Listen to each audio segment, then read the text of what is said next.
कोपरगाव तालुक्यामधील धारणगाव शिवारातील गांगुर्डे यांच्या शेतातील शेततळ्यामध्ये पडून आईसह 5 आणि 11 वर्षांच्या 2 मुलींचा बुडून मृत्यू झाला, तर मैत्रिणीने दाखवलेल्या प्रसंगावधानतेमुळे 2 मुलं वाचली।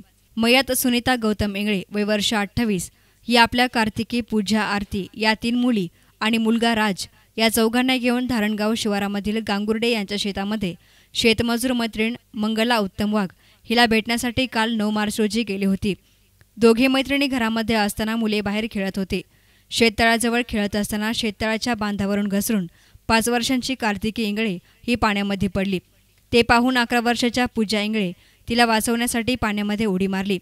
पाण्यामध्ये काहीतरी पडल्याचा आवाज आल्यामुळे मुलींची आई सुनीता इंगळे तेथे आली आणि तिने दोन्ही मुली पाण्यामध्ये पडल्याचे पाहून मागचा पुढचा विचार न करता बेधडक पाण्यात उडी घेतली। मात्र पाणी जास्त असल्यामुळे मुलींना वाचवणं दूरच राहिलं आणि तिघी मायलेकींचा बुडून मृत्यू झाला। तर आईमागे धावत असलेली आरती इंगळे आणि राज इंगळे या दोघांना आईची मैत्रीण मंगला वाघ हिने प्रसंगावधान राखत धरून ठेवले। आई बाप आहे ना, शाहीदाम पाटी नाही का तिथं राहते बरं, आणि ते दहीवाडीला का कुठं राहते तिकडं। जी महिला मयत झाली ती दहीवाडीची आहे का? हा।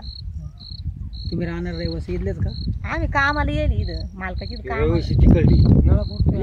आम्ही कामाला इथं मालकाची खुद्द गाव तुमची याळापूर कामाला आहे। हे शेततळे कोणाचं आहे? गांगुर्डे सरच आहे। गांगुर्डे सर। मग हे पळत आले यांना पोहता येत नाही, इथं कोणीच नव्हतं ना काढायला त्यांना। ते आम्ही ना जेवायला बसलो होतो घरात, पोरांना आधी जीव घातलं, आम्ही दोघी जेवायला बसलो त्या मोठ्या पुरींना केलं काठी खाली लुटून ती लहान्या पुरीला वर घेऊन आली तर मग त्याच्यानंतर ती लहानी पोरगी पडली वाटत तळ्यात पडली, तर मग ही पण तिला धरायला गेली।